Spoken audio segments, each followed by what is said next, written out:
Bismillah, elhamdülillah. Önemli gördüyüm nəsihətlərdən birini etmək istəyirəm. O da hər bir günah etdikdə və ya bir xəta etdikdə onun ardınca sədəqə verməkdir.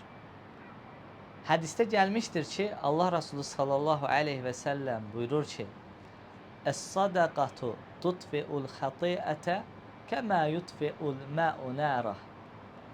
Allah Resulü sallallahu aleyhi və səlləm buyurur ki, sədəqə xətaları söndürür, necə ki, su ocağı söndürdüyü kimi.